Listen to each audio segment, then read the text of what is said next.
உங்க கிருபதானே உலகை படைத்தது. ஏசையா உங்க கிருபதானே மகிழ்வை தருவது. உங்க கிருபதானே உலகை படைத்தது. ஏசையா உங்க கிருபதானே மகிழ்வை தருவது. உங்க கிருப எங்க மேல. உங்க கிருப எங்க மேல. உங்க கிருப எங்க மேல. உங்க கிருப எங்க மேல. உங்க கிருபதானே வார்த்தையானது. ஏசையா உங்க கிருபதானே மனிதனானது. உங்க கிருபதானே வார்த்தையானது. ஏசையா உங்க கிருபதானே வார்த்தையானது. உங்க கிருப எங்க மேல. உங்க கிருப எங்க மேல. உங்க கிருப எங்க மேல. உங்க கிருப எங்க மேல. உங்க கிருபதானே ஒளியாயிருந்தது. ஏசையா உங்க கிருபதானே இருளை அழித்தது. உங்க கிருபதானே ஒளியாயிருந்தது. ஏசையா உங்க கிருபதானே இருளை அழித்தது. உங்க கிருப எங்க மேல. உங்க கிருப எங்க மேல. உங்க கிருப எங்க மேல. உங்க கிருப எங்க மேல. உங்க கிருபதானே வழி நடத்தியது. ஏசையா உங்க கிருபதானே வெற்றியாகுது. உங்க கிருபதானே வழி நடத்துது. ஏசையா உங்க கிருபதானே வெற்றியாகுது. உங்க கிருப எங்க மேல. உங்க கிருப எங்க மேல. உங்க கிருப எங்க மேல. உங்க கிருப எங்க மேல. உங்க கிருபதானே ஆசீர்வதிக்குது. ஏசையா உங்க கிருபதானே தாங்கிக் கொள்வது. உங்க கிருபதானே ஆசீர்வதிக்குது.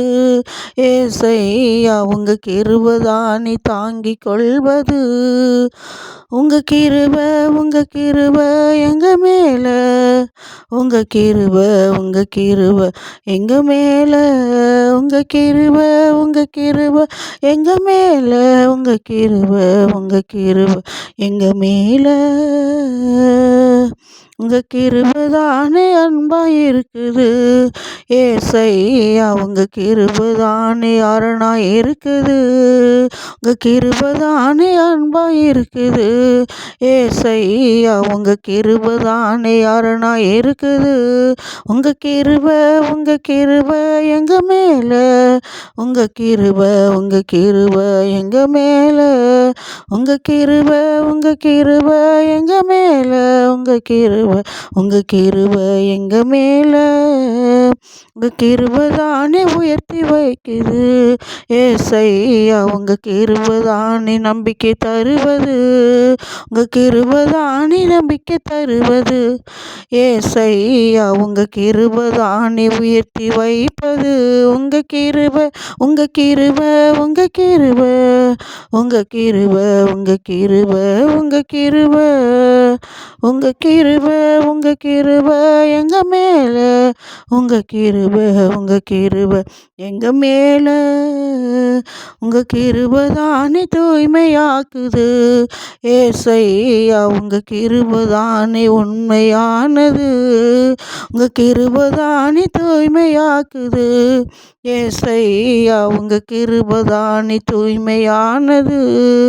உங்க கிருப எங்க மேல. உங்க கிருப எங்க மேல. உங்க கிருப எங்க மேல. உங்க கிருப எங்க மேல. உங்கள் கிருபைதானே நேர்மையானது. ஏசையா உங்கள் கிருபைதானே திடப்படுத்துது. உங்கள் கிருபைதானே நேர்மையானது. ஏசையா உங்கள் கிருபைதானே திடப்படுத்துது.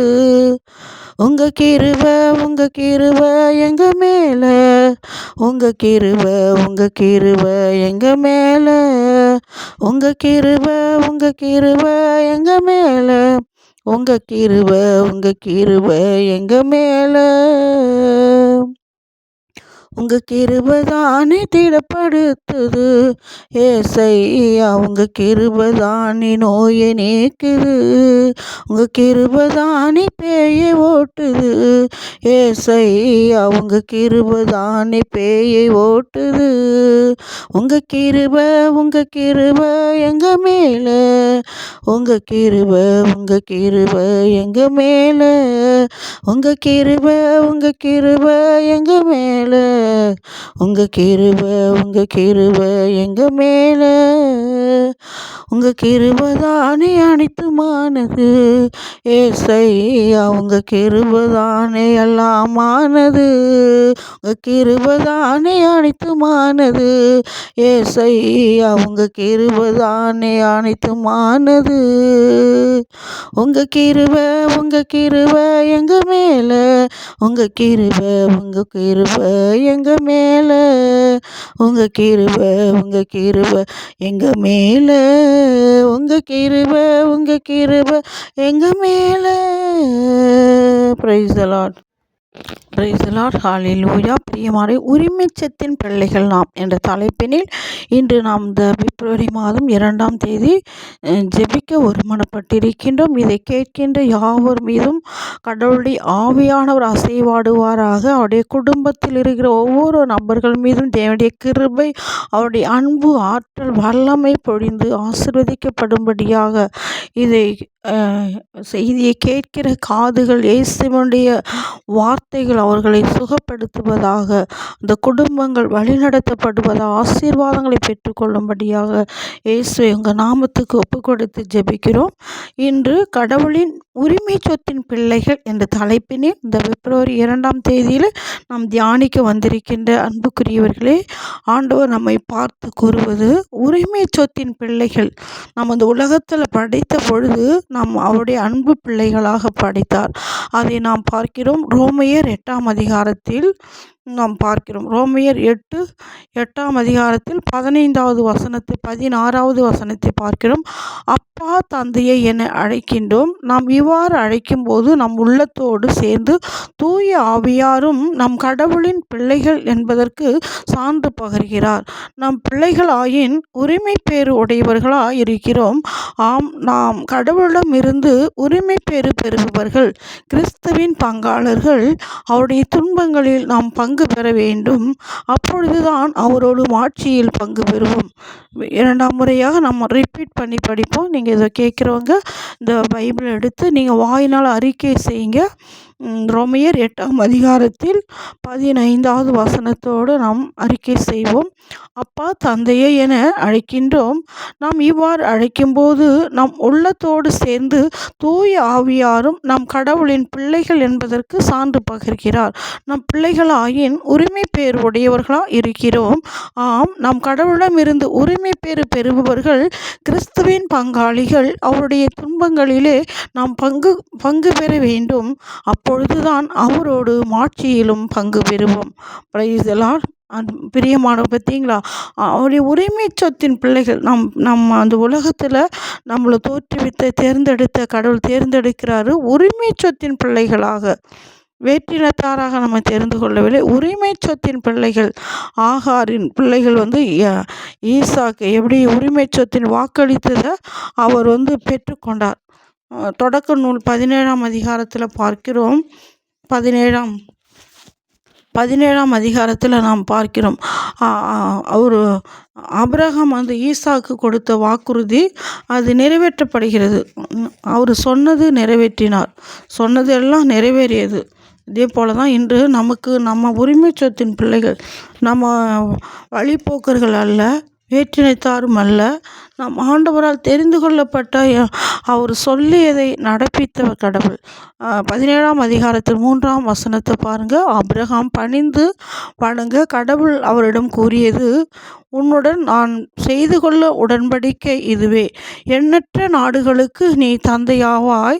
இனி உன் உன் பெயர் ஆபிரகாம் அன்று ஆபிரகாம் என்ற பெயரால் அபிரகாம் என்ற பெயரால் நீ அபிராம் அன்று ஆபிரகாம் என்று பெயரால் நீ அழைக்கப்படுவாய். ஏனெனில் எண்ணற்ற நாடுகளுக்கு உன்னை நான் மூதாதையர் ஆக்குகிறேன். மிக பெருமளவில் உன்னை பலுகச் செய்வேன். உன்னிடமிருந்து நாடுகளை உண்டாக்குவேன். உன்னிடமிருந்து அரசுகள் தோன்றும். தலைமுறை தலைமுறையாய் உன்னிடனும் உனக்கு பின் வரும் உன் வழி மரபினருடனும் என்றுமுள்ள உடன்படிக்கையை நான் நிலைநாட்டுவேன்.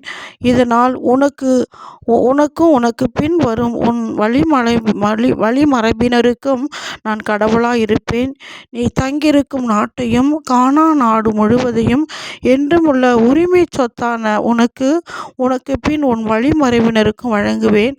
நான் அவர்களுக்கு கடவுளாய் இருப்பேன் என்று நமக்கு வாக்குறுதிகளை கொடுக்கிறார். நம்ம இறைமகன் இயேசு கிறிஸ்து தந்தையாம் கடவுள் நமக்கு வாக்குறுதிகளை கொடுத்து உரிமை சொத்தின் பிள்ளைகள் அப்பா தந்தை என்று அழைக்கக்கூடிய ஒரு தாய் ஒரு தகப்பனுடைய பிள்ளை அப்பா என்று அழைக்க தான் உரிமை குழந்தை பாக்கியத்தை திருமணமானவர்கள் கேட்கிறார்கள். அதனால் நமக்கு அப்பா யார்? இந்த உலகத்தில் அத்தனை பேருக்கும் அப்பா கடவுள் தான், இயேசு கிறிஸ்து தான். அவர் அப்பா என்று அழைக்கக்கூடிய உரிமை நமக்கு இருக்குது. அந்த அப்பாவோட கேட்கும்போது நம்ம பிச்சைக்காரங்க போல கேட்க வேண்டிய அவசியம் இல்லை. ஆனால் நம்ம கெஞ்சி கேட்குறதுக்கு அவசியம் கிடையாது. ஆனால் நம்ம தகுதியற்றவர்களாக ஆகிடக்கூடாது. அந்த ஊதாரி மைந்தன் ரொம்ப சலுகையோடு இருந்தான். ஆனால் அவன் தகுதியற்று போயிட்டான்.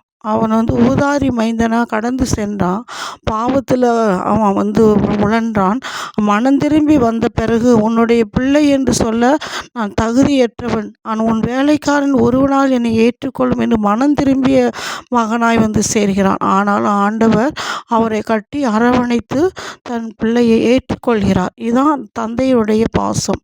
இப்படி தான் நம்மளையும் கூட அழைக்கிறார். அன்புக்குரியவர்களே, அந்த அன்பான இறைமகன் இயேசு கிறிஸ்து நமக்கு அப்பா என்று அழைக்க உரிமை கொடுத்திருக்கிறாரு. ஆனால் நம்முடைய எதிர்நோக்கு அவருக்கு நம்மள்கிட்ட ஒரு எதிர்பார்க்கிறாரு. உலகத்தில் உள்ளவங்க எல்லாருமே ஒன்று எதிர்பார்க்குறாங்க. ஒருத்தர்கிட்ட ஒன்று எதிர்நோக்கி தான் இருக்கிறாங்க, எதிர்பார்த்து தான் இருக்கிறாங்க. ஆனால் ஆண்டவர் ஒரு காரியத்தை நமக்கு கொடுத்து அதை செய்து முடிச்சிடுவாங்களா, நன்மையாக மாற்றிடுவாங்களா எதிர்பார்க்கிறாரு. அதை நம்ம செய்து முடிப்பதற்கு தான் இந்த உலகத்தில் ஒரு மனித உருவெடுத்து நம்மளை படைத்திருக்கிறாரு. சாயலில் அவர் உருவில் அதை நம்ம நிறைவேற்றி தர்றப்ப அந்த எதிர்நோக்கு ஆண்டவர் நம்ம ஆசீர்வதிக்கிறாரு. அப்போ உரிமை சொத்து என்ற பிள்ளைக்குரிய ஆசீர்வாதங்கள், செல்வம், செழிப்பு, வீடு, மன, பிள்ளை பெயர்கள், திருமண காரியங்கள், வீடு வாங்க விற்க இன்னும் பல வேலை அலுவலக வேலைகள், மற்ற எல்லா காரியங்களிலும் நம்மளை ஆசீர்வதிக்கிறார் கடவுள். ஆனால் நம்ம அவருக்கு தகுதி உடையவர்கள், அன்பு உள்ளவர்களாய், மன்னிப்பவர்களாய், அவர்களுக்கு தாட்சி உடையவர்களாய், அவருடைய பரிசுத்தம் உள்ள பிள்ளைகளாக இருக்கணும். அவருடைய சித்தத்தை நிறைவேற்றுவர்களாக இருக்கணும். திட்டத்திற்கு பணிந்து போகக்கூடிய கீழ்ப்படிய பிள்ளைகளாக இருக்கணும். வேதத்துக்கு பணிந்து நடக்கணும். அவர் சொல்கிற வார்த்தைக்கு கீழ்ப்படியணும். அந்த வேதத்தில் உள்ளதை நம்பணும். நம்பிக்கைக்குரியவர்களாக இருக்கணும். நம்பினதால தான் ஆபிரகாம் விசுவாசத்தின் தந்தை என்று போற்றப்பட்டார்.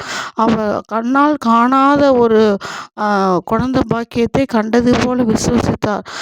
கண்ணால் காணாத ஒரு கானான் தேசத்தை நீ காண்பாய் என்ற போது அவர் விசுவசித்ததினால தன் மகனை பலி செலுத்த வேண்டும் என்று சொன்னபோது அவர் உடனே போய் கீழ்ப்படிந்து தன் மகனை பலி செலுத்திருக்கிறார். இதுதான் ஒரு கீழ்ப்படிதல். தன் அப்பாவுக்கு மகன் கீழ்ப்படிவது. இப்படி நம்ம வாழ்க்கையிலும் ஆபிரகாமை போல கீழ்ப்படிந்திருக்கிறோமா?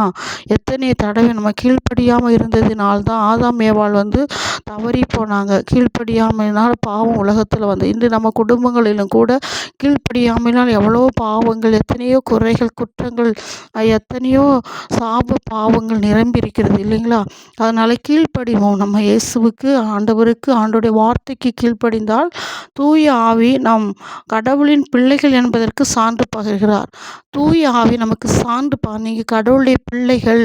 அதனால்தான் கடவுளுடைய பிள்ளையாக இருக்கிறதுனால தூய ஆவி உங்கள் மீது பொழியப்பட்டுள்ளது. அந்த அந்த பொழியப்பட்டுள்ள ஆவி உங்கள் சுவாசமாய், உங்களுடைய மூச்சியாய், உங்களுடைய வார்த்தையாய் அவர் அவர் உங்களுக்குள்ள சுவாசம் பண்ணுகிறார். அவர் உங்களுக்குள்ள மூச்சியாய் இருக்கிறார், உணர்வாய் இருக்கிறார். அவர் ஆவியானவர் சாட்சி சொல்கிறார். நீங்கள் கடவுளுடைய பிள்ளைகள் என்று சான்று பகர்கிறார். நம் பிள்ளைகளாயின் உரிமை பேர் உடையவர்களாய் இருக்கிறோம். அப்போ அவருடைய உரிமையில் மகிழ்ச்சி, அன்பு, செல்வம், செழிப்பு எல்லாத்துலேயும் நமக்கு உரிமை உண்டு, பங்கு உண்டு. ஒரு குடும்பத்தில் பெற்றோர் சேர்த்து வச்ச எல்லா செல்வத்துக்கும் சொத்துக்கும் அவங்க பிள்ளைகளுக்கு உரிமை உண்டு. எல்லாருக்கும் உரிமை உண்டு. உரிமை இல்லைன்னு சொல்லிட்டு யாரும் சொல்ல முடியாது. அதே போல் தான் உரிமை உடையவர்களாக இருக்கிறோம். ஆம், நம் கடவுளிடமிருந்து உரிமை பெறுபவர்கள், கிறிஸ்துவின் பங்காளிகள். அவருடைய துன்பங்களிலும் நாம் பங்கு பெற வேண்டும். அப்போதுதான் அவருடைய ஆட்சியிலும் பங்கு பெற முடியும். அப்போ அவருடைய இன்பத்தில் மட்டும் பங்கெடுத்தால் போதாது. பெற்றோர் நம்மளை பெற்றெடுத்து வளர்த்து விட்டு அவங்க ஒரு திருமணம் செய்து வேலை வாய்ப்பு கொடுத்து வீடு கட்டி கொடுத்துட்டு அவங்கள வேண்டான்னு ஒதுக்கி விட்டுட்டு அது எப்படி பார்த்தீங்களா எவ்வளோ ஒரு வேதனை. இதே போல் கடவுளை நம்ம செய்திடக்கூடாது. அவங்களோட நம்ம ஒருங்கிணைந்து போகணும். அவங்களுடைய அனுபவத்துக்கு நம்ம அவங்களோட நம்ம வாழ்கிற போது அந்த ஆசிரியரை பெற முடியும். அவருடைய துன்பத்திலும் இன்பத்திலும் நம்ம கலந்து கொள்கிறது தான் அந்த கடைசி வரையும் அந்த உரிமை சொத்தை பெற்றுக்கொள்ள முடியும். கடைசியில் அவருடைய மாட்சியில் பங்கு கொள்ள முடியும் அப்படின்னு சொல்லி ஆண்டவர் நமக்கு ரோமையர் 8ஆம் அதிகாரத்தில் 15, 16 வசனங்களை நாம் பார்த்தோம். அதே போல் 1 பேதுருவில் பார்க்குறோம். 1 பேதுரு 2ஆம் அதிகாரத்தில் 6வது வசனம், நீங்கள் தேர்ந்தெடுக்கப்பட்ட வழிமரபினர், அரச குருக்களின் கூட்டத்தினர், தூய மக்களிடத்தினர், அவரது உரிமை சொத்தான மக்கள். எனவே உங்களை இருளின் என்று தமது வியத்துக்கு ஒளிக்கு அழைத்துள்ளவரின் மேன்மை மிக்க செயல்களை அறிவிப்பது உங்கள் பணி. முன்பு நீங்கள் ஒரு மக்களாய் இருக்கவில்லை, இப்பொழுது கடவுளுடைய மக்களாய் இருக்கிறீர்கள். முன்பு இரக்கம் பெற்றவர்களாய் இருந்தீர்கள், இப்போதும் இரக்கம் பெற்றுள்ளீர்கள் என்று ஆண்டவர் பார்த்து 1 பேதுரு 2ஆம் அதிகாரத்தில் 9, 10 வசனங்களில் நாம் பார்க்கிறோம். அப்போ நம்ம உரிமை சொத்தின் பெயர்களாக தேர்ந்தெடுக்கப்பட்ட வழி மரபினர், அந்த ஆபிரகாமுக்கு வாக்குறுதிப்படுத்த வாக்கு தத்துவத்தின் பிள்ளைகள், நம்ம அரச குருக்களின் கூட்டத்தினர், தூய மக்களினத்தினர், அவரது உரிமை சொத்தின் மக்கள். எனவே மக்களை இருளினின்று தமது வியத்தகு ஒளிக்கு அழைத்தவரின் மேன்மை மிக்க செயல்கள் அறிவிப்பது தான் நம்ம பணி. அப்படிதானே? அப்போ அவர்களுக்கு நம்ம நற்செய்தி எந்த செய்திகளை அறிவிப்பது தான் நம்முடைய பணியாக இருக்கணும்னு இந்த பிப்ரவரி 2ஆம் தேதியில் ஆண்டவர் நம்மளை அவருடைய நற்செய்தி அறிவிப்பது உங்கள் பணி. அவருடைய அன்பு பிள்ளைகளாக, உரிமை சொற்றின் பிள்ளைகள், உரிமையை இழந்துடக்கூடாது. ஊதாரி மைந்தன் இழந்துட பார்த்தான், ஆனால் மனம் திரும்பி வந்து மீண்டுமா அவன் இணைந்துக்கிட்டான் அப்பாவோடு. அப்படி தான் பல பாவத்தினால் நம்ம விலகி இருந்தாலும் கூட கஷ்டங்கள், துயரங்கள், மன்னிக்க முடியாமல் எரிச்சல், கோபம், குடி, சிகரெட்டு, பலவிதமான கோப தாபங்களுக்கு அடிமைப்பட்டு பிசாசுக்கும் பில்லிசூனியங்களுக்கும் மந்திரங்களுக்கும் இருமாப்புக்கும் எரிச்சலுக்கும் அகங்காரத்துக்கும் அக்கிரமத்துக்கும் கொடுமைக்கும் குற்றத்துக்கும் ஒழுக்கக்கேடான வாழ்க்கை முரட்டாட்டத்திற்கும் சுயநலத்துக்கும் அகங்காரத்துக்கும் தன்னலத்திற்கும் நம்ம ஒப்புவித்திருக்கலாம், மனம் திரும்பாத இருக்கலாம். ஆனால் அந்த ஊதாரி மைந்தனை போல மனம் திரும்பி உரிமை சொத்தை பெற்றுக்கொள்வதற்கு நாம் விரும்புவோம். அப்போது நாம் ஆசிரியை பெறுவோம். அவருடைய கிருபை, அவருடைய அன்பு தான் நம்மளை வழி நடத்துது. அவருடைய அன்பு தான் நம்மளை வாழ வைக்குது. அவருடைய அன்பு தான் நம்மளை ஆசீர்வதிக்குது. அவருடைய அன்பு தான் மனிதனாக நம்மளை படைத்தது. அவருடைய அன்பு தான் வார்த்தையாக நம்மளோடு பேசுகிறாரு. அவருடைய அன்பு தான் நம்ம அந்த உலகத்தில் படைத்தது. அந்த அன்பு தான் நம்மளை மகிழ்ச்சிப்படுத்துது. அந்த அன்பு தான் நம்ம அரவணைக்குது. அந்த அன்பு தான் நம்மளை தேற்றுது. அந்த அன்பு தான் நம்மளை திடப்படுத்துது. அந்த அன்பு தான் நம்மிடம் இருக்க பேய்த்தனமான குணங்களை ஓட்டுது. அந்த அன்பு தான் நம்முடைய நோய்களை குணமாக்குது. அந்த அன்பு தான் வரங்களை கொடுக்குது. அந்த அன்பு தான் கொடைகளை கொடுக்குது. அந்த அன்பு தான் நமக்கு கனிகளை கொடுப்பது, நம்மளை புனிதமாக்குவது, பாவங்களை மன்னிக்குது, சாபங்களை நீக்குது, அவருடைய உரிமை சொத்துக்கு அழைத்து செல்கிறது. எனவே இதை நாம் உணர்ந்தவர்களாய் வாழ அன்போடு கூட இறைமகன் இயேசுவின் ஆசிரை பெற்ற பிள்ளைகளாக, உரிமை சொத்தின் பிள்ளைகளாக இருக்க வேதத்தை படிப்போம், அதை உணர்வோம், விசுவசிப்போம். விசுவாசத்தின் தந்தைகளான ஆபிரகாமின் பிள்ளைகளா, ஈசாக்கின் பிள்ளைகளா, அவருடைய வழிமரபினராக வாழ கானான் தேசத்தை உரிமை பேராக நாம் பெற்றுக்கொள்ள, கானான் தேசம் என்பது பரலோகத்தின் முன் வாசல்களை நாம் பெற்றுக்கொள்ள வேண்டும். அவருடைய மாட்சியில் நாம் பங்கு கொள்ள வேண்டும். அதுதான் கானான் தேசத்தை நோக்கி நாம் ஓடிக்கொண்டிருக்கிறோம். இந்த உலகத்தில் வாழ்க்கிற வாழ்க்கையில் அந்த கானான் தேசமாகிய அந்த பரலோக தரிசனத்தை, பரலோக தேசத்தை நாம் சுதந்திரித்து கொள்வதற்காக அந்த புண்ணிய பூமியிலே புண்ணியங்களை சேகரித்து கொள்ளும், தர்மங்களை செய்வோம், எளிமையாக இருப்போம், தாட்சியிலே பங்கெடுப்போம், உதவி செய்வோம், உத்தமமாய் பரிசுத்தமாய் பகிர்ந்து வாழ்வோம், பரிசுத்தமாய் வாழ்வோம், ஜெபித்து வாழ்வோம், உலகத்துக்காக ஜெபிப்போம், பிறருக்காக ஜெபிப்போம், பாவிகளை நேசிப்போம், மன்னிப்போம். ஆனால் ஏற்றுக்கொள்ளும். நம்ம ஏற்றுக்கொள்ளாவிட விட்டுடும், ஆண்டவருடைய பாதத்துக்கு விட்டுடும். நம்ம ஏற்றுக்கொள்வோம். நம்மளை புரிந்து கொண்டவர்களை நாம் புரிந்து கொள்வோம். நம்மளை அன்பு செய்யாதவர்களையும் அன்பு செய்வோம்.